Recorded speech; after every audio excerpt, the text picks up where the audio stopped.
Streaming lo encontrás en Radio AMEP y AMEP TV. Seguinos en nuestras redes, Facebook, Twitch, X, Instagram, TikTok. Suscríbete a nuestros canales de YouTube, Radio AMEP, AMEP TV y AMEP Digital, y activa la campanilla de notificaciones. Además, nos podés llevar con vos a todos lados bajándote la app de la radio. Y también podés vernos desde nuestra web, www.radioamep.com.ar. El universo te escucha. Radio AMEP lo hace posible.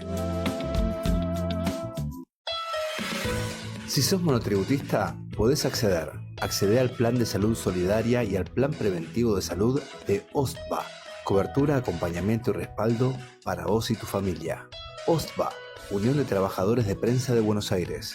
Comunicate a los teléfonos 5218 2835 al 39 o acércate a Perú 590, quinto piso, Cava. Esta es una información de Data Salud.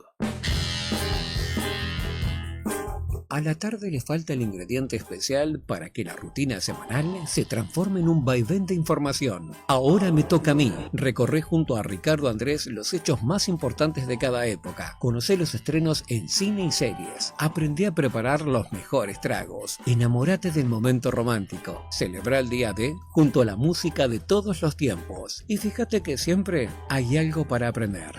Ahora me toca a mí. Martes, 15 horas, por Radio AMEP.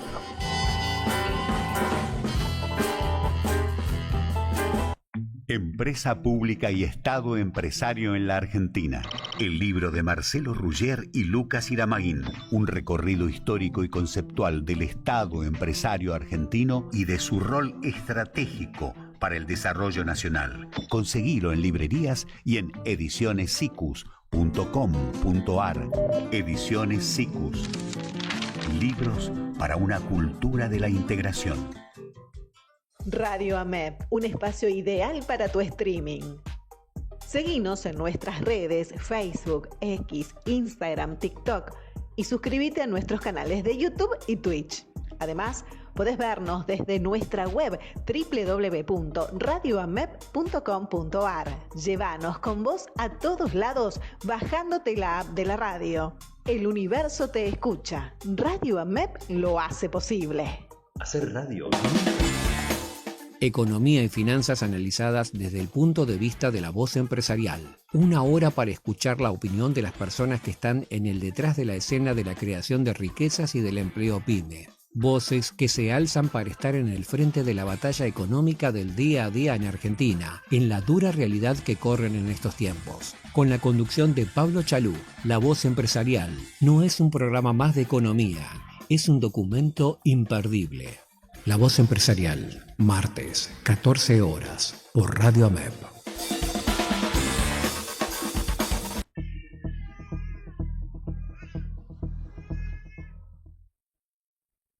¿Qué tal? ¿Cómo les va? Buenas tardes, buenos días, buenas noches. Yo que sé, a la hora que nos están escuchando, con el tema de las retransmisiones. Además saludo a todo el país porque sé que se escucha en muchas provincias y en el mundo. También tenemos algunos... Hola Enzo, ¿cómo andás? Bueno, hoy nos acompaña Enzo en la co-conducción. Pero tenemos una visita de lujo, ¿eh? Sí, ya estamos al tanto, estamos al tanto. ¿Estamos al tanto? Sí, ¿cómo que no? El gringo Castro, bueno, ya vamos a hablar con eso. Muchos temas para comentar, pero me voy a dedicar... ¿A qué no sabes a qué me voy a dedicar? Sí, creo que sí, pero bueno, arrancamos. Decilo. ¿La economía? ¿Qué? No, pero por supuesto, hay tantos temas en la economía. ¿Y qué te parece que podemos hablar? Y lo último... ¿Quién está en el país hoy? No, ahí ya no sé. ¿No sabés que está Cristina Georgieva? Ah, bueno, sí. Está la directora gerente del Fondo Monetario Internacional. Sí, estábamos en el discurso de Milei en la rural, creo que estábamos ahí. Bueno, pero vamos a hablar un poquito de Cristina Georgieva, me parece que es muy interesante. Se deshizo en elogio para lo que está pasando en Argentina y los muchachos de economía, todos exuberantes. ¿Será cierto?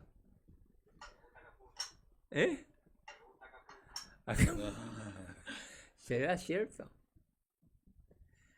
Mm. A ver, ¿por qué está tan contenta Georgieva? Porque dice que el país ha acumulado y está acumulando reservas internacionales. Para un minutito. ¿Para qué será que está acumulando reservas internacionales y está contenta Georgieva? ¿Para beneficio del pueblo? ¿O porque dice, bueno, si acumula reserva, me va a pagar? Muy bien. Vamos avanzando un poquitito. Segunda cuestión. El año pasado, el gran debate económico que había entre ellos, que entre nosotros ya sabemos, bien. Nosotros decimos esto que están haciendo una porquería. Y debatir con nosotros no quieren. Saben que van a perder. Pero el gran debate entre ellos era Javier Milei, Toto Caputo y el presidente del Banco Central, socio de Toto Caputo. Entre paréntesis, ¿qué independencia hay en el Banco Central, no? Resulta que el presidente del Banco Central es el socio de Caputo. ¿Y dónde está la independencia del Banco Central de estos muchachos? Bueno, quieren independencia del Banco Central cuando el gobierno es peronista.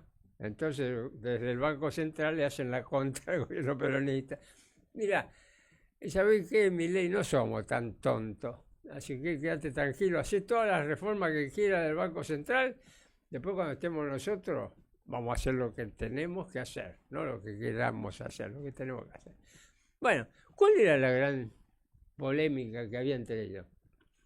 Que la Cristina Georgieva le decía, che, acumule reservas, le estamos dando plata y todo lo demás, y las reservas de ustedes van cayendo. Y el Toto Caputo, Javier Milei y Bausili, que así se llama el presidente, no hace falta acumular reservas, con el superávit fiscal basta y sobra, no tenemos necesidad de nada. ¿Quién ganó la polémica? Cristina, el Fondo Monetario. Ahora están acumulando reservas porque si no le iba a cortar la cabecita. Entonces, qué interesante, ¿no? ¿A quién, si vino acá y que dijo que bien que ustedes acumulan reservas, ¿a quién halagó? ¿Al gobierno o a ellos mismos? ¿Las medidas son puestas por el fondo? ¿Las medidas que toma Caputo son puestas por el fondo o sí. están consensuadas? Sí, están consensuadas. Caputo, además, viste que se mete por otro lado, está por ahí, yo qué sé. Entonces, primero, ¿qué es lo que sucede? Están aplaudiendo lo que ellos dicen que tienen que hacer y lo que el año pasado el gobierno dijo que no quería hacer. Segundo, ¿por qué aplauden? Porque como si acumulan reserva, el fondo dice, me van a pagar. Otro tema. ¿Qué dijo Georgieva? Gran anuncio. Ustedes no van a necesitar un nuevo préstamo el año que viene. Lo puso en términos diplomáticos. Con lo que ustedes están haciendo no hace falta. Así que no va a haber un nuevo préstamo para ustedes. ¿Y cómo es entonces? Entonces el gobierno va a tener que poner 7.500 millones de dólares sobre la mesa. Muchachos. Hasta ahora, ¿qué me contás? ¿Es la misma visión que te da Caputo y demás? Pero espero que todavía hay más en el tintero. ¿Todavía es promesa el pago de Argentina hacia el fondo o ya se pagó? No tiene que pagar. El año que no viene, claro. no, va pagando. Va pagando los intereses. Va pagando, pero el año que viene tiene que pagar 7.500 millones de dólares. Y vino y ya les dijo, un nuevo préstamo para que yo le preste plata y ustedes me paguen, no va a haber.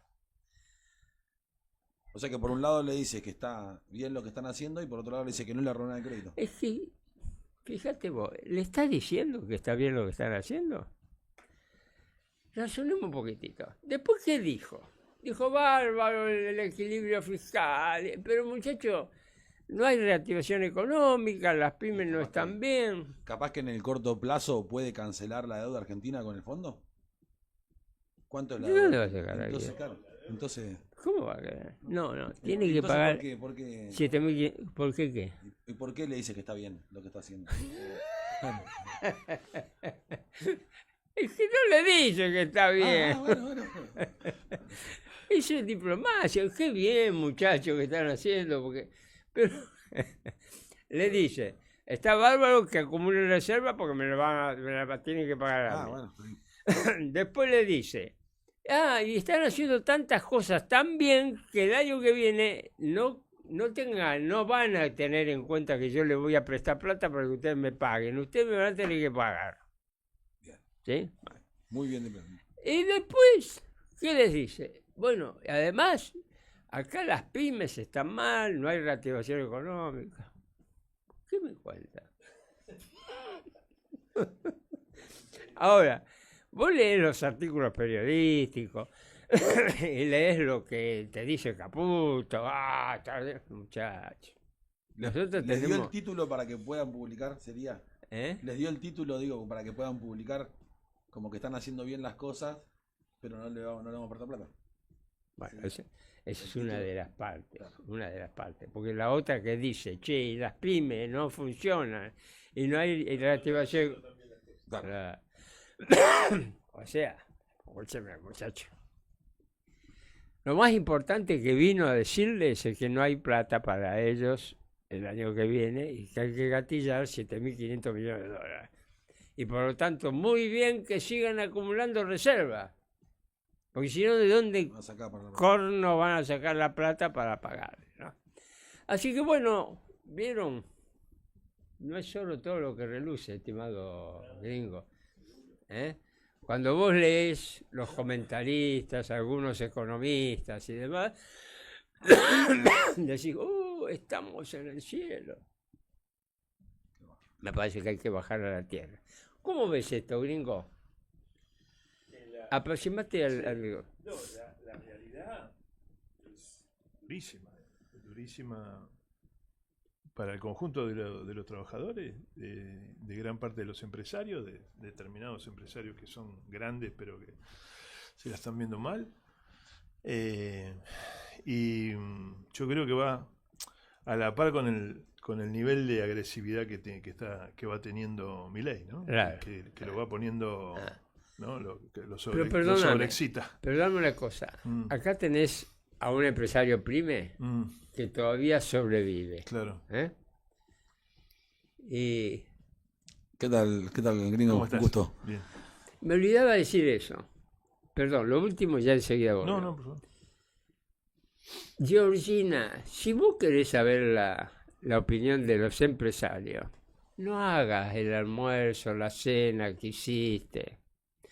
Te reuniste con los más grandes empresarios de la finanza, de la minería, del petróleo. No vas a conseguir una imagen verdadera de lo que está pasando en el mundo de la empresa y del trabajo. ¿Qué te van a decir ellos? ¿Qué te va a decir Bulgeroni? ¿Que le va mal con los precios que tiene el petróleo? ¿No te parece, Enzo? ¿Por qué no lo invitaron a Enzo? Claro, ¿qué porcentaje tenemos nosotros en la discusión, no? Sería ahí como pyme, como ¿qué productor, porcentaje? ¿no? Claro, y no sé, cero, para mí cero, en este momento cero. Cero Totalmente, congelado. sí, totalmente cero. Cero absoluto. La verdad que hablando con los colegas, la situación se agudiza. No quiero interminar con el compañero, pero le decía a Pablo el otro día que todavía lo que no me estaba pasando era que sobre mano de obra calificada. Hoy ya está sobrando mano de obra calificada. Ah, sí, ya podés conseguir. Ya hay cuadrillas completas de gente calificada que tiene su estructura y que te das cuenta de que ya está en el fondo. Entonces está buscando tercerizar su trabajo para poder mantener. No estaba pasando eso y hoy ya hay una demanda importante. ¿Viste? Bueno, te interrumpimos. Sí, dale, te escuchamos con muchísimo interés. No, pero la realidad es que si no hay producción, no hay trabajo. Si no hay desarrollo productivo, no hay trabajo. Por lo tanto, si las pymes, las pequeñas y medianas industrias están mal, no hay trabajo.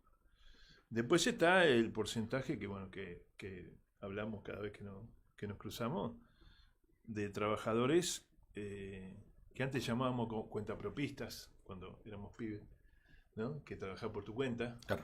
Y que eso hoy está en los datos que me lo diste vos, un 45% de la mano de obra, Claro. de aquellos que tienen posibilidad de trabajar. es inviable un país con ese nivel de precarización. Precarización. Y claro, porque trabajan, no es que no trabajan. Trabajan por su cuenta, de forma precarizada, o trabajan para aplicaciones, ¿no? Que hoy también están estalladas. ¿Qué están? Estalladas, digamos, que a veces te necesita 2 meses para entrar, digamos, que no es que ya entras tan fácil. Y hay mucho trabajador formal que, por ejemplo, hace esa changa para ir al trabajo, claro. Hace Uber, ¿no? Para ir y venir, y ahí va pagando el viático de él, lo va pagando, digamos, llevando gente y trayendo gente, ¿no? Entonces, hay un sobreempleo, digamos, ¿no? Es un empleo más. Por un lado está ese rebusque que hace que todo no estalle, y por otro lado eso estira la agonía, pero no resuelve el problema del trabajo y de la producción. Estira la agonía, pero no lo resuelve. No. ¿Por qué estira la agonía? Estira la agonía porque no hay reacción. Porque se digamos... Por ejemplo, nosotros en los 90, yo vivía en un barrio popular y tenía a la gente sin trabajo en el barrio. Así que primero empezamos organizando un comedor, un merendero, una copa de leche, trabajamos lo educativo, lo cultural, ¿no? Desarrollábamos murga, todo lo que vos quieras en ese sentido, pero después terminamos cortando la ruta. ¿Pero por qué? Porque los compañeros estaban ahí. Ahora se sobreexige en el trabajo, o sea, se tiene 3, 4 trabajos de este tipo de trabajo, más la intervención sistemática del narcomenudeo. A ver, ¿por qué? Eso da trabajo, digamos. Da un trabajo que es ilegal y todo lo que vos quieras, pero los pibes tienen un sueldo con eso, ¿no? El que es soldadito, vende poco, quizás se drogue también, entonces... También. Pero eso es otra parte de la realidad. ¿Vos ves que eso está muy extendido? Yo creo que está muy extendido. En algunos lugares se combate más, en otros lugares se combate menos. ¿Y cómo están vinculados? ¿Cómo haces para combatir? Con Organización Popular nosotros dimos peleas fuertes. ¿Pero porque tenías la posibilidad de darles un trabajo o algo? Porque habíamos peleado por el salario social complementario, porque a veces hay determinados gobiernos, ya sea municipales, gobernaciones, que pelean contra el narcotráfico, sí. Inclusive contra determinadas fuerzas de seguridad que están implicadas siempre, ¿no? Para que el narcotráfico fluya. Pero eso genera trabajo, digamos. Hay un montón de gente que trabaja, por supuesto, ilegalmente en ese tipo de cosas. Y en los 90 pasaba y pasa ahora que el mismo pibe que por ahí consigue una changa y es un laburante, qué sé yo, también hace ese trabajo como complemento de lo que venía haciendo para llegar a fin de mes. Esa es una realidad angustiante, perversa, porque además los pibes, la droga se va extendiendo, cada vez más chicos caen en las adicciones. Después aparece todo el juego online, que es otra perversión. A ver, ¿eso? Bueno, viste que ahora... las apuestas, decís vos. Los bingos virtuales. Claro. Los bingos virtuales, ¿no? Claro, que además apostás, viste, cuántos el córner, el gol, cuántos pases, tenés apuestas de todo tipo. Y después lo que me viene comentando, la cantidad de gente, que no sé, no tengo porcentaje, pero que el OnlyFans, que es una especie de prostitución online, que no sé si llamarla prostitución, pero que si te exhibís, claro, te exhibís por plata. Que también forma parte de algo que le permite juntar plata a alguien que lo hace, ¿no? Entonces son todas formas que no tienen que ver con la tradición del trabajo que tenemos en la cabeza. Eso no hay forma de sindicalizarlo, ¿no es cierto? Y aparecen también, creo que aparecen en las crisis, ¿no? Donde vos ya no sabés qué hacer, sí, y cómo resolver el tema, y ya se empieza a sentir común en una charla de amigos que uno hace, que el otro hace, o que se enteró que alguien hace. Es sí, como se empieza a naturalizar también eso como una salida, que en realidad si uno estaría activo trabajando, yo creo que se le pasa por la cabeza. Me parece que es una necesidad. Pero el neoliberalismo, Claro. o los proyectos de globalización neoliberal, a veces más progresista, a veces menos progresista, llevan a que eso se desarrolle, porque necesitan fragmentación de los trabajadores. Claro. Para fragmentar a los trabajadores tiene que empujar todas esas formas perversas de trabajo y de precarización laboral. Y, por ejemplo, bueno, yo estoy leyendo un librito de Enrique Jou, que él fue director general de la cristalería Rigoló en los años 50. Un empresario. Un empresario. ¿No? Como si fuera un CEO de empresa hoy, con mucho poder, que tenía una práctica cristiana en su vida y hacia los trabajadores. Y están por canonizarlo, digamos, ya es beato. Cuando es beato vos lo podés rezar por él en tu país, pero cuando ya está canonizado es para el mundo. Claro. Estamos hablando de un tipo que fue empresario. Entonces necesitamos, él por ejemplo iba a visitar a los trabajadores, qué sé yo me acuerdo de lo leo y me acuerdo de mi viejo que era igual, nada más que trabajaba para una empresa multinacional, ¿no? Esto es de capitales norteamericanos. Nosotros teníamos una pyme, pero ¿Qué pyme tenías? A ver, contá un poquitito. fabricábamos muebles de oficina. Mira. Buen rubro. De esa madera época, o no, de chapa. De chapa. Todo de chapa, sí. Llegaba la chapa, empezamos con 0,70, viste, toda con aceite, vos la tenías que despegar. Después la ponía arriba de una mesa. El laburo, si vos ves el laburo de esa época, en esa época ya no se podía creer cómo hacíamos los muebles. ¿Por qué? Porque yo trabajaba con una cizalla, por ejemplo. ¿No? ¿Qué es mi viejo una sabía. cizalla? Y vos pones la chapa y vas cortando como si Es fuera. una cortadora. Es una Una cortadora, cortadora. la vas cortando. O sea, marcaba, despuntaba con una tijera, con una cizalla cortaba y una maquinita de 1,30 m doblaba, ¿viste? La que se le llama la pestañadora. Después, te estoy hablando cuando ya estábamos a punto de fundirnos. Claro. Nos terminamos fundiendo con la crisis del 89, ¿no? La hiperinflación. Pero ya mi viejo se había fundido en el 80. Y me decía, a mí, en ese tiempo me decía, flaco, no te dediques más a la producción, porque en este país no se puede, te imaginas, después de la hiperinflación dijiste, chao, se fue todo al carajo. Pero cuando él tenía la fábrica con empleados, él iba a visitar empleados, o le compraba una casilla a un muchacho que tenía, viste que había pegado un lote claro. y no tenía y hacías todo él era el patrón, pero claro. ¿qué visión tenía? Como la de Enrique Jou, sin ser cristiano, mi viejo, ni siquiera pero bueno, el cristianismo no es solamente lo que vos digas, sino está relacionado con lo que haces. Y él decía, no, primero, el trabajador mío tiene que ganar bien, no tiene que ganar mal, tiene que ganar bien. Claro. Era peronista, es el que me transmitió el peronismo a mí. Pero el empleado mío tiene que ganar bien, porque si no, no consume. Y el otro que decía, vos no tenés que saber hacer de todo, vos tenés que tener un oficio. Porque eso de hacer de todo no está bueno. Vos tenés que saber hacer tu oficio. Y si Adam Smith se llama eso. Claro. Si no, ¿cómo le das trabajo? Porque como el otro de que trabaja, si vos sabés hacer todo, hacer todo en tu casa, no le das nunca trabajo a nadie. ¿Viste? Era esa concepción.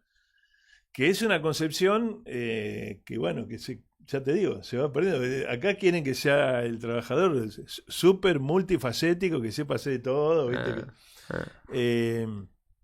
Y yo creo que eso fragmenta. Que eso lo que hace. Pero vos dijiste una cosa muy interesante y yo coincido. Y algunas veces también lo he expresado acá.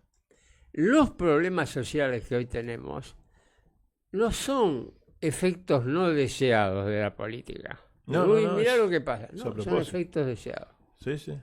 Eso es algo que hay que poner, insistir. Con énfasis, ¿no? Que los proyectos neoliberales son esto que está pasando. No es que. Después le podés poner el nombre que dice que es anarcocapitalista, bueno, son todos los versos todos los versos que vos quieras, pero en realidad son los proyectos de globalización neoliberal.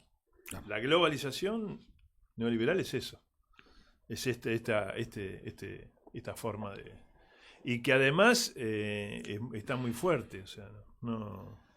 No, también después de esta crisis, ¿no? La reactivación de vuelta de todo el aparato, ¿cómo lo vamos a encarar? ¿Cómo se va a encarar esa reactivación? Porque va a ser... No me escuchaste nunca. No, está bien, pero no lo hablo de sentido yo porque quiero aprovechar acá al invitado.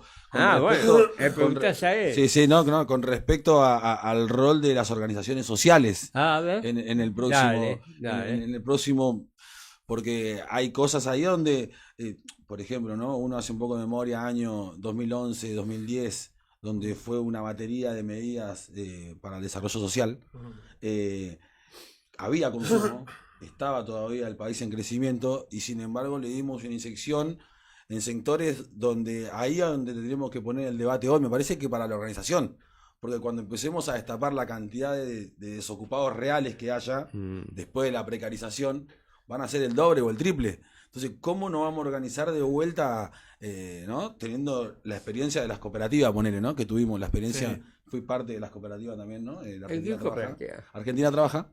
En las primeras de 16 me tocó ser tesorero de las PRIS, de las primeras cooperativas. O sea, y había un rol, que ese es un debate que está lindo para hablar con los compañeros, un rol, desde hoy, ¿no? Haciendo una lectura, desde mi punto de vista, más social que comercial. Entonces se empujó demasiado a lo social y no a lo comercial. Entonces esos proyectos productivos no quedaron florescentes hoy después de lo que había pasado. Como que quedó, fue lo primero que se terminó. Entonces digo, las PRIS, ¿cómo vamos a darle? Las primeras cooperativas eran de 16 compañeros. Claro. Eso fue lo mejor que se hizo. Claro, que fue la primera etapa. La primera etapa, y lo que pasa es que vos necesitabas meter más gente porque había más gente, digamos, con dificultades. Porque pues, no es que. Por eso te digo, porque ahí pusimos el énfasis en lo que es la necesidad y no la parte productiva real que necesita un proyecto productivo. Me parece que ahí es donde nosotros tenemos que como que macerar y dar una propuesta para la sociedad de cómo vamos a contener. Sí, la discusión de cómo hacer con todo lo que te queda afuera, no del trabajo, porque los compañeros, eso de desocupado no corre más, como claro. Vos estás sobreocupado. Estás todo el día ocupado para comer. Claro, totalmente. Y lo que hacen en el marco de la perversión es subirte el precio de los alimentos, subirte el precio de alquileres, de la vida cotidiana, y vos entonces estás sobreocupado. No estás desocupado. Nunca. No pasaba... O sea, si tengas que ir comedor por comedor, estás ocupado buscando comida. ¿Entendés? Para vivir. Totalmente. Lo que no hay es empleo que te dé derechos laborales. Y nosotros buscamos en el trabajo que ya hacían nuestros compañeros alguna manera de dar derechos en ese totalmente, trabajo. Pero claro, tenés que tener un apoyo muy grande del Estado. Entonces, si vos conseguís, como conseguimos nosotros, el salario social complementario, en 10 minutos el que está trabajando te dice, pero yo me levanto a las 4 de la mañana, tomo el tren, voy a trabajar, y vos recibís de arriba, qué sé yo. En realidad recibís un salario social complementario que son 2 monedas que te permite pagar obra social y aporte jubilatorio, nada más. Bueno, pero teniendo en cuenta... esa discusión no se saldó nunca en la sociedad y te fragmentó a la clase trabajadora entre los que laburaban y tenían derecho, decían, estos son unos vagos. Totalmente. Y los compañeros que decían, somos unos vagos, yo no tengo laburo. Entonces que se vaya todo al carajo y voto a Milei. Y el voto de Milei lo tenés por ahí también. Totalmente. Vos decís que yo soy un vago. Mentira, ¿no? La fractura de la sociedad hace que el que está afuera diga, vos sos el que está adentro. Y encima me bardeás a mí. ¿No? Y el que está adentro dice, vos sos un vago. Bueno, esa fractura está generada porque no aún durante todo el proceso de la década ganada, sí. No logramos que todo el mundo estuviera dentro con derechos laborales. Claro. No se llegó a eso porque Néstor decía, necesitamos 20 años de este proceso para que todos estemos dentro. Y fueron 12. Claro. Y yo creo que fueron 10, ¿no? Claro. Pero, entonces... todo esto que pasó nos sirve para poner sobre la mesa cómo hay que dar esa discusión. Yo asumo una responsabilidad en el discurso que nosotros planteamos, y yo me dejé llevar por ese discurso, que la economía popular llegó para quedarse.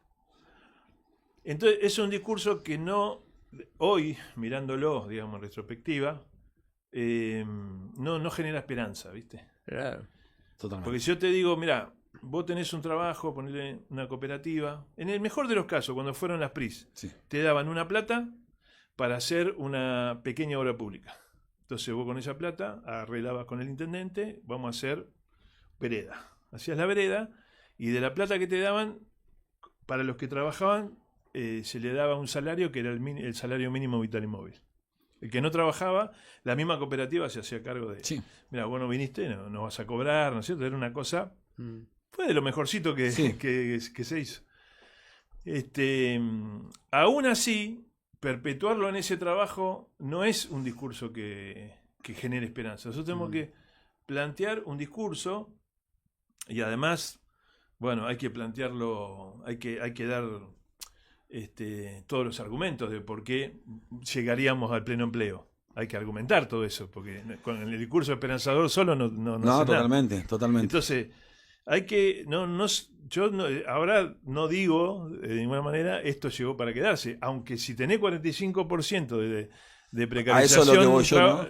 Laboral, lo más probable es que cualquiera diga llegó para quedarse y todo el mundo diga sí, llegó para quedarse. Pero es, para mí, es como la teología de la justamente de la desesperanza, es una teología de la resignación, ¿no? Ayer lo escuchaba Dante Gebel en un discurso, no sé si lo conocen. Sí, yo sí. Dante Gebel, como predicador es extraordinario, tipo, habla, ¿viste? Te encanta. Es un predicador. Sí, pero es fabuloso, ¿no? Vos lo escuchás. Un buen perfil tiene. Sí. Y ayer lo engancho diciendo, bueno, pero como diciendo, te tenés que matar, pero no tenés que ser sindicalista, dijo. ¿Qué pasó? No tenés que ser sindicalista, ¿te das cuenta? Es la resignación, no tenés que pelear. Claro. Vos tenés que asumir lo que sos, tenés que cada vez, viste, está cada vez peor, no importa, porque Dios te va a acompañar. No, también tenés que organizar, claro. Tenés que pelear. Totalmente. En la Biblia no dice que no tenés que ser sindicalista. Claro. Tampoco te dice que tenés que ser, pero digamos, vos estás viviendo acá, si querés mejorar tus condiciones de vida, te tenés que organizar colectivamente. Eso sí. Pero permitime una Esa cosa. es la teología de la resignación. Vos sabés que vos dijiste que cuando ves el 45%, alguno dice, bueno, esta es la manifestación de que... De que esto se queda acá, sí. Vos sabés que hoy en la mañana me hicieron una entrevista en una radio. Entonces me dijo, ¿cuál es la solución? La reactivación económica. Pero ¿se puede hacer? ¿Cómo no se puede hacer? ¿Cómo no se puede hacer? La industria está trabajando al 50%. Sí. Hay empresas que no están haciendo nada. Y hay 45%. Es al revés. Esa mano de obra, esa precarización, te da la posibilidad de hacer una fuerte reactivación. Porque tenés los elementos. Claro. Bien. Tenés la mano de obra y tenés la capacidad. Te falta la política. Te falta la política, claro. Exactamente. Te falta la política. O sea, desde el punto de vista económico, es un recurso disponible para qué. Y bueno, para reactivar la economía. Totalmente. Y hacerla crecer. Pero bueno, vos coincidirás conmigo que eso no va a ser de la noche a la mañana, que va a ser una transición, y en esa transición hay que pensar totalmente cuál es la mejor forma de organizar a los trabajadores. Bueno, ¿y cuál es la mejor forma de organizar a los trabajadores? Estamos en un nuevo gobierno. Claro, estamos ahí. Estamos en un nuevo gobierno. Yo creo que eso es lo que vos les querías preguntar. Totalmente. Me falta esa parte. Estamos en un nuevo gobierno. Sí. Dijimos, vamos a hacer la reactivación económica, el crecimiento económico, tenemos un plan creíble, coherente, racional, todo lo que necesitamos, que no es tan difícil, les voy a decir, compañeros. Muy bien, en la transición, ¿qué hacemos? A ver, las transiciones son para mí los momentos más complejos, ¿no? Porque tenés fragmentada la sociedad, como te decía recién, está lleno de prejuicios. Entonces, si volvés a bajar, le volvés a dar al pueblo una reivindicación que fue luchada, ¿verdad? El salario social complementario, alguien te va a decir, tenés que tener argumento para contrarrestar eso. No, te va a decir? olvídate de eso, porque el tipo que diga es un pelotudo, le damos 5 pelotas. Nosotros Bueno, seguimos. pero hay que devolverle ese salario social complementario a los compañeros. Ya dijimos. Bien. Y hay que profundizar con experiencias que ya han ocurrido. Bueno, vos acabas de decir la tuya, pero hay miles de experiencias. ¿Qué otras experiencias hay? No, hay experiencias de organización comunitaria, que yo lo que te decía es que ahí las mujeres son las mejores para la organización comunitaria. Hay experiencias de, por ejemplo, de clubes de fútbol que no reciben plata, digamos, que a veces son apoyados por las intendencias, depende de la intendencia la cantidad de recursos que maneje, y yo qué sé, pero eso es trabajo y es organización, y hay que pensar... ¿Pero qué hacen en definitiva, en concreto? En esas club de fútbol, por ejemplo. Sí. Y organiza campeonato de fútbol, organiza un club donde los pibes se entrenan, los entrenadores no cobran, los pibes no pueden pagar la cuota. Entonces lo ideal sería que los pibes tengan plata para pagar la cuota. Claro. Si los pibes pagan la cuota, tenés el desarrollo del club. Entonces, a un compañero se le había ocurrido, que la cuota sea financiada por el Estado durante un tiempo. Paga la cuota, se le paga al trabajador, al que está trabajando, ¿no? Entonces son todas formas de organización popular transicionales hasta que se desarrolla la comunidad como la planteaba Perón, ¿no? La comunidad organizada, que está basada en la creación de trabajo. Digamos que gobernar es crear trabajo. A medida que vos vas generando más trabajo, pero eso tiene que ser una discusión profunda con la sociedad. Totalmente. Porque la fragmentación es muy fuerte. Claro. El odio que han transmitido en esta idea de batalla cultural, que en realidad es buscar la fragmentación social, es muy fuerte, y hay que dar argumentaciones políticas en la transición. Si vos pasás la transición, bueno, después tendría que ser más fácil, aunque los enemigos del pueblo siempre van a golpear, porque a Perón lo voltearon también, no es que no está clarísimo. Y no es que había problema económico, que la cosa estaba mal, no, lo voltearon por contradicciones secundarias, por planteos, por boludeces. Sí, pero lo voltearon. Pero espera, porque vos estás diciendo la parte comunicativa, y vamos a darle la bienvenida a Roberto Pons. Roberto, ¿lo conocés a Roberto Pons? Compañero. Hoy tiene una columna, Roberto. ¿Cómo te va? Bienvenido, Roberto. Esperá que dentro de un rato te vamos a decir. No, déjame terminar acá. Bueno. Se puso. Ahora, escuchame una cosita. El punto es este. La transición, también tenemos que buscar actividades que sean productivas, aunque sea de pequeña productividad, pero que sean productivas. Claro. Como esta que dijiste vos de la cooperativa, que le daban la plata, pero hacían algo, porque hacían una obra pública. Hacían pequeña obra pública. Claro, pequeña obra pública. Como cooperativas de 16 trabajadores. Muy bien. Y eso se hizo muy bien en lo que se denomina el interior, digamos. Totalmente. De la provincia de Buenos Aires. Yo he ido a distintas intendencias donde tenían poco acceso a la obra pública, y eso ayudó muchísimo. Y para el servicio público funcionó bien. Para la obra también no. Ahora, ¿qué otro tipo de actividades? Vos dijiste que hubo muchísimas actividades. Algunas de ellas deberían ser productivas. Sí. Hay producción, por ejemplo, los niveles de producción hortícola son... es un mundo aparte, ¿no? Pero la mayoría de los trabajadores de la tierra no son dueños. Y viven como vos... a vos te alquilan 2 hectáreas, pero no te dejan construir una casa. No puede estar construida una casa. Entonces viven en condiciones infrahumanas. Sí, terribles. Por ahí vos lo ves con una buena camioneta, porque tiene que trasladar la producción, pero viven en un ranchito. Entonces. Y bueno, entonces hay que garantizarle la tierra a esa gente, ¿no? Es una garantía de mejorar, y la mayoría de las comunidades bolivianas tienen hijos que son argentinos, ¿no? Pero sin embargo no pueden alquilar con vivienda, te alquilan la tierra y tenés que vivir en un rancho, y los niveles de productividad a veces Pero ¿quién tiene que pagar? Suponete que haya que hacer vivienda y para eso está Enzo. Pero ¿quién tiene que pagar la vivienda? No, eso con el trabajo que hacen esos compañeros la van a ir pagando. Lo que le tenés que dar es un buen crédito y la garantía de que la tierra es de ellos, digamos, ¿no? Claro. Hay que venderle tierra en cuotas, o sea, el tema del crédito es fundamental para que se desarrolle todo, totalmente. Un crédito a lo que es productivo y no a la financiarización de la economía. Claro. Con eso desarrollás montones de estrategias. Claro. Vos como productor de casas. Sí, totalmente. Como productor de casa. Es así, ¿no? Totalmente, Pablo. Entonces, ¿vos ves factible de alguna manera si hubiera un apoyo y un proyecto? Yo, por eso te digo, yo lo veo muy factible.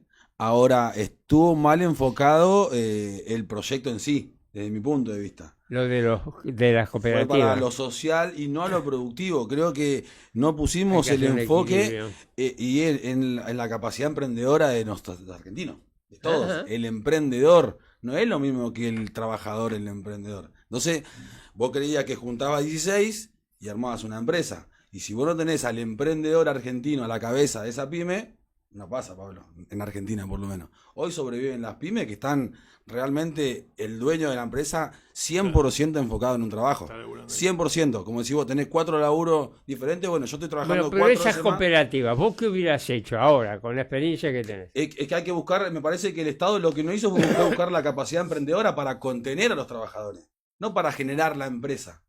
Vos tenés que y ahí trabajar nosotros a la capacidad emprendedora y al que vos ves con capacidad emprendedora como a vos te llama el Estado. Te claro. dice, che, yo tengo esta cooperativa, vos sos el director. Sí. ¿Vos qué le decís? Que tenemos que buscar la capacidad emprendedora entre los 16. Que el sistema que no da para lo que es fotoartícula o lo que es la parte, porque el trabajo es en cooperativa. Pero en el sistema capitalista que vivimos nosotros, no, Pablo, no es así. Acá, y hoy más que nunca, hoy tiene que tener una cabeza de la punta en la lanza, el emprendedor, contenido por el Estado. Pero no el Estado conteniendo... Ya te compramos el argumento. Ahora, sí. ¿Cómo carajo haces eso? No, es la responsabilidad que tenemos nosotros, Pablo, como rama empresarial. Fomentar a las pymes, fomentar la capacidad emprendedora que está. Agarrar no generar empresas nuevas. Pero andá a lo concreto. Tenés 16 por la cooperativa. Sí. ¿Qué haces? No, y buscar el empresario, buscar la pyme. ¿Qué haces? Buscar el emprendedor, porque si no, juntamos 16 desempleados, Pablo, no 16 emprendedores. Esa es la diferencia. El desempleado que estábamos en ese momento, que yo era joven y había un montón de gente grande, era que estaban por fuera del sistema. No estaban no les sobraba trabajo. O sea que si el tipo tiraba 10 currículum, no es que le sobraba laburo en ese momento, que era año 2010, 2011, donde estábamos todavía en crecimiento. O sea que imagínate hoy lo difícil que es conseguir laburo para alguien que no está preparado. Pero entonces, vos imagínate, sí. Perón, en el tiempo de Perón, de la primera presidencia, la segunda, si mal no recuerdo, hizo 500.000 casas por año. Mirá si no tenés trabajo para hacer 500.000 casas. Y la mayoría de los compañeros que viven en los barrios, algo de albañilería saben. O sea, además se preparan trabajando. No es que necesitas hacer grandes cursos ¿no? No vas a hacer un edificio de 10 pisos tampoco. No, pero el tema habitacional es un tema que va a tener un fin quizá, va a tener un 10 años de desarrollo, pero hay un problema habitacional enorme, digamos. Los alquileres para lo que ganan los trabajadores están por las nubes. Y se ha hecho mucho, se ha hecho cloacas, no sé si vos te acordás, con cooperativas, se ha hecho veredas, se ha hecho... Bueno, no digo habrá que que mejorar Totalmente.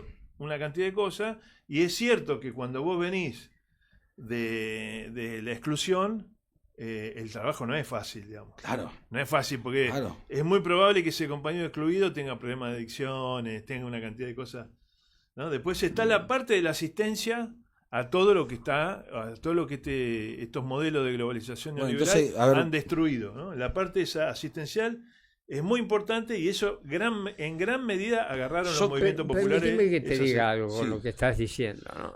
Nosotros, yo de esto que te voy a decir, no sé, será hace 50 años, creamos una empresa en San Luis. Bajo el régimen de promoción, con un gran empresario, Rafael Bonet, al cual yo lo estimo muchísimo, y el hijo también. Yo era el presidente ejecutivo de esa empresa en San Luis. Muy bien. Principal problema. Había gente, sí, pero estaban todos enfermos. No lograbas personal sano. Es lo que estás diciendo vos. Totalmente. ¿Cómo hicimos? Y de a poquito. Por eso la transición es mucho más larga poquito. de lo que uno cree. Bien. Sí, de a poquito. La Pero se fue transición- haciendo, ¿eh? Claro, pero vos imagínate, un chico para recuperarse de la adicción a veces está internado un año y medio, para limpiarse, para estar, tiene psicólogo, está todo el día, ¿viste? Para enderezarlo. Y además cuando sale es muy probable que caiga de vuelta, tenga alguna recaída hasta que vuelva. Imagínate lo que es 2 años. lo que hay que poner en lo social, aunque nos parezca una locura. Nosotros, junto con parte de la Iglesia Católica, a partir de un trabajo que llevaron adelante distintos compañeros, estaba Enrique Palmeiro, bueno, Juan Graboy, bueno, se hizo un acuerdo con el Estado en el tiempo de Macri para armar casas como si fueran casas de abrigo para pibes con adicciones, que tenían distintos nombres, pero eran para contener, para ver quién tenía que internarse y quién tenía que ser, quién tenía un proceso más corto, digamos, ¿no? Totalmente. Y eso se hacía comunitariamente y daba su fruto, digamos, todo lo que se define como cura villero, digamos, tienen esos lugares. Después este gobierno lo fue cerrando. Totalmente. Lo fue cerrando y fue fomentando de vuelta todo el desastre. Entonces, la recuperación y la transición va a llevar más tiempo del que nosotros creemos. Pero va a haber resultados inmediatos también. Obvio. Sí, vamos, ¿qué decir, Roberto? ¿Querés sumarte? Escuché muy atentamente porque la verdad A ver. son cosas muy vividas por ambos, con mucha experiencia. Creo que acá hay que diferenciar una situación de desempleo, producto de una crisis económica, etcétera, de la fragmentación del gringo, que es distinto. Nosotros tenemos una población económicamente activa que en principio tiene las ventajas de que todavía tenemos el plus de gente que puede trabajar con respecto a los viejos y a la otra parte de la pirámide, pero que está o con adicciones o no ha trabajado nunca, no ha trabajado y no ha estudiado tampoco. Pero lo más importante, que eso no se resuelve solamente con aumentar el empleo, porque es gente, estamos hablando de millones, sobre todo en los grandes centros urbanos, no estamos hablando de 5.000, 6.000 personas, que no tienen la disciplina de la concentración de un horario determinado para cumplir un trabajo. Lo elemental no tienen.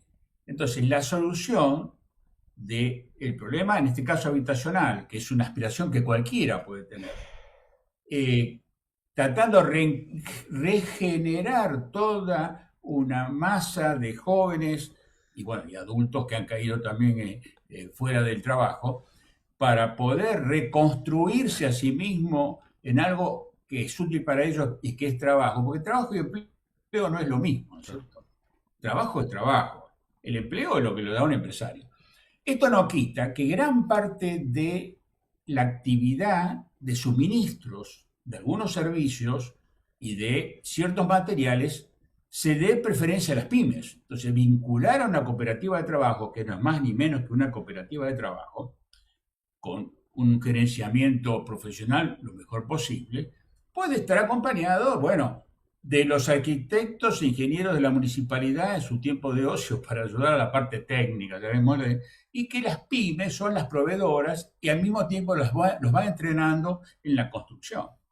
Entonces, ese es un trabajo colectivo. Totalmente. Que no es de gran esfuerzo. Lo único que tenés que superar, y eso es bastante problemático porque he escuchado a algunos intendentes, cuando las pymes del lugar se sienten avasalladas porque pretenden ese mercado, porque justo están ahí trabajando y necesitan esa demanda cumplirla, pero se ven que tienen una especie de competencia desleal.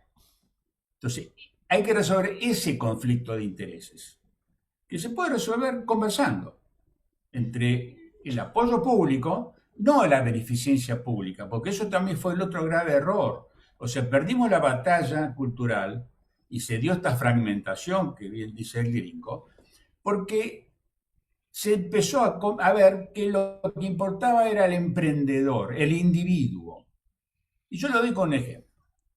Si yo quiero cruzar el Canal de la Mancha y hago los méritos, y bueno, a esta edad, por supuesto, y los ejercicios y las prácticas, es un mérito personal cruzar el Canal de la Mancha. Pero si estoy en medio de un naufragio, yo no le puedo decir a todos los ocupantes del barco, cada uno arréglense como pueda. Porque en el naufragio se necesita una coordinación, un apoyo de los más débiles, la cantidad de botes que hubiera, etc. Y el país, en este problema de empleo y de problema social y habitacional, está en un naufragio. No se puede resolver porque, no, si vos trabajás, mira, yo lo veo por mis hijos. Mis hijos, por suerte, yo les puedo ayudar a tener cada uno a tener su primer departamento, pues ellos fueron cambiando la vida. Hoy un chico no puede empezar a comprar un departamento. Entonces, ¿qué objetivo de vida tiene? Ese propósito no lo tiene. Y está desorientado. Entonces, esa transición en la Argentina es... Bueno, pero vos estás hablando de lo que pasa ahora, Roberto, y nosotros estamos hablando cuando seamos gobierno comunista. Decimos que te digo, yo estoy de acuerdo, por eso cité el caso del San Luis. Hay que crear esa coordinación con los gobiernos. Pero, ojo, cuando vos encendés los motores de la economía, agarrate, Catalina, porque eso es lo que se trata. Cuando vos entras al gobierno, encendés los motores de la economía. Que vos decís, sí, pero a los costados, que esto y lo otro, pero ya está marchando la economía. Y va absorbiendo. Y los empresarios van buscando las soluciones. Porque cuando fuimos a San Luis, hace 40, 45 años, 50, ya no me acuerdo, muchos años. ¿Sabés qué? Lo teníamos en la segunda entrada de San Luis, teníamos la fábrica, ¿no es cierto? Muy bien. Y teníamos ese problema. ¿Y cómo lo solucionamos? Lo solucionamos. Y es más, un día la fábrica matriz estaba en Buenos Aires y nosotros estábamos en San Luis. Entonces, en la fábrica matriz estaba Rafael Bonet, padre. Es un tipo extraordinario. Bueno, creo que ya falleció. Yo estaba con el hijo. Yo era el CEO. Muy bien. Un día jodiendo, ¿no? Dice, porque ustedes nunca van a lograr la productividad nuestra, me decían de allá. Digo, bueno, vamos a probarlo. Hicimos una prueba de productividad con hornos, porque era de aleaciones. Le ganamos. Entonces, no hay que despreciar la fuerza.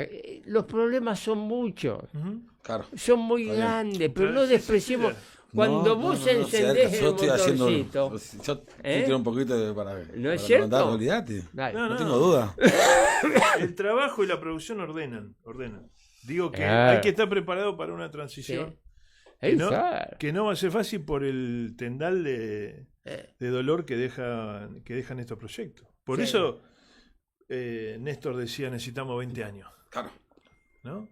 20 años no es tanto. Y no es tanto.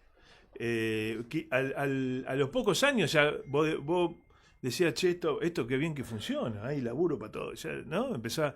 Y además había una situación que aquel que estaba afuera de la formalidad del trabajo llegaba a fin de mes igual. Claro. ¿Entendés? Claro. ¿Por qué? Porque había trabajo, porque si vos no tenías trabajo formal, por ahí te contrataba alguien para cortar el pasto y hacía 10 pastos y lo hacía. Y llegabas a fin de mes. Entonces, todo lo que es changa te permitía llegar, ¿no? Entonces... Bueno, escúchame, gringo, estimado, se nos está acabando el programa. Sí. Vamos a dejarlo a Roberto su cierre. Al final, Roberto. El cierre. No, a mí me llama para una columna, porque al final hablamos de otras cosas, ¿no? Que es importante, es lo más importante. Pero de alguna manera, lo que yo quería transmitir, que coincide mucho con lo que se habló acá. O sea, este gobierno ha creado, y no solamente este gobierno, sino en otras partes del mundo está pasando, este concepto de que hay una crisis económica, pero la culpa es tuya que es la crisis económica.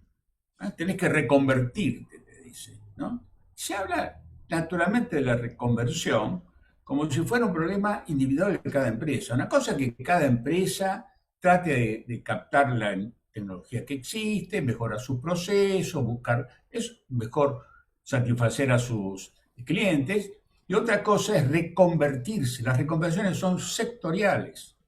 Y yo no conozco ninguna reconversión de los últimos tiempos, y estuve mirando antes de venir acá 3 ejemplos. En la época de los 80 tuvo la crisis de la siderurgia en el mundo.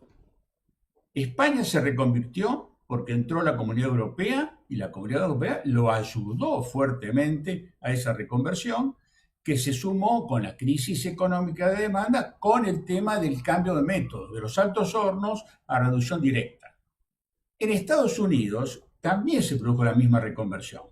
Ahí quizás no hubo tanta ayuda directa del Estado, pero el Estado puso aranceles, puso cupos y generó todo un mecanismo defensivo para que el propio sector privado pudiera de alguna forma cambiar toda su metodología de trabajo y ser más productivos y resolver la crisis siderúrgica.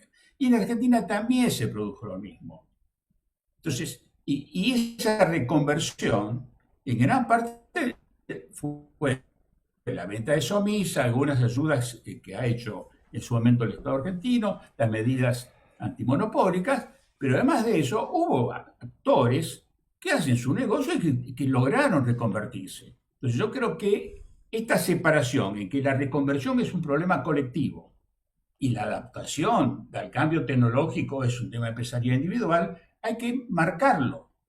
Pues si no parece que las empresas se funden porque son culpa de ellas nada más. No, está bien. Puede ser que algunas Está muy bien planteado, Roberto. Escúchame, te tengo que interrumpir, porque si no, nos quedamos, pero muy bien lo que dijiste, fue muy interesante. Sí. Es, excelente. Gringo, últimas reflexiones. No, a ver si pudiéramos encontrar el sentido en el peronismo, en todo el peronismo, o todo aquel que se dice peronista. Para mí peronistas somos todos, pero bueno, tenemos distintos, siempre hay matices. Con esta idea de la economía conversada me pareció una iniciativa muy interesante, muy bueno. ¿no? Conversar la economía. Que todos pudiéramos conversar, porque todos tenemos algo que ver con la economía, ¿no? Totalmente. Hasta aquel que pareciera que no. Vos decís, che, Georgieva, ¿a quién carajo invitaste? ¿Por qué no invitaste a Gringo? ¿Por qué no invitaste a Enzo? Ahí te vas a dar cuenta de lo que es la realidad. Esa es la conversación. ¿Te acordás de esa mujer que hacía comida y tenía un coso de recetas? ¿Cómo se llama? Esa mujer... Bueno, sí, ya sé a quién te referís. Sí. Esa mujer... Lita de Lázari, vos decís, no, Lita de Lázari no. Bueno, el libro. Sí, bueno, sí. No importa. El libro de recetas. Bueno, no me acuerdo el nombre, pero mi vieja lo usaba y hacía comida. La de Gandulfo no, que es tradicional. ¿Cómo? No. Bueno, no importa. No. Bueno, esa mujer era una ecónoma. ¿Entendés? Esa mujer te decía cómo hacer cómo hacer economía en la casa a las mujeres. Y las mujeres, las amas de casa, que antes se llamaban amas de casa y ahora nadie le quiere decir amas de casa, pero yo creo que se tienen que seguir llamando así, son ecónomas en su casa. O van a buscar el precio más barato, o le garantizan la educación a los hijos. Bueno, ahí hay una economía que nadie ve, nadie mira y nadie tiene en cuenta, ¿no? Queda mucho para hablar de este tema, vamos a hacer otro programa, pero te invité a dar una columna en los programas, después hablamos como localidad. Enzo, bueno, siempre agradecido, Pablo, la verdad que es un lujo para mí estar con ustedes, compañeros, y claro, esta es una trayectoria para mí, es un montón, así que estamos, como siempre digo, para sumar, para dar este debate desde lo más profundo del peronismo, y que pueden contar con nosotros, y hay una generación de jóvenes bastante comprometida que se van a ver salir, Pablo, adelante, así que estamos muy contentos por eso. Muy bien, muy bien. Y bueno, yo final. Georgieva, si te reunís con los que te reuniste, empresario, no vas a tener una idea. Aunque viniste con la idea de decirle a los muchachos, che, ustedes muy bien, pero ¿qué pasa con el consumo? ¿Qué pasa con las pymes? ¿Por qué no das otro pasito más y te reunís con los que te tenés que reunir? Te reunís con los trabajadores, te reunís con los, como el gringo Castro, los movimientos sociales, con las pymes. ¿No te parece? Sí, totalmente, Pablo. Estamos acá. ¿No es cierto? Sí, ¿cómo que no? Que es así. Sí, sí. Y no es cierto que tendríamos que decirle todo. Que lo último, ¿vieron lo que pasó con la Federación Agraria? Que no quiso ir a la sociedad rural. Ah, no sabía que no estuvieron. Ah, bueno, porque viste que las noticias a veces le esconden abajo de la mesa, ¿no? No quiso ir a la sociedad rural, porque cuando dice el sector agropecuario lo recibió a Milei como, che, y la Federación Agraria no es sector agropecuario. No fue. No fue. ¿Y sabes por qué? Dice por lo ostentoso que es, como diciéndole, flaco, no todos están como ustedes, que son los exportadores de carne. Nosotros también y estamos en la miseria. Claro. Federación Agraria Argentina. Che, muchachos, empresarios, dirigentes empresarios, empecemos a elevar la voz, porque si no, de nuevo, alguien algún día nos va a decir, ustedes fueron corresponsables del desastre de Milei, y no quieren serlo. Caputo, Sturzenegger y compañía. Bueno, chao muchachos, nos vemos el martes, gracias. Si tenía razón Roberto, era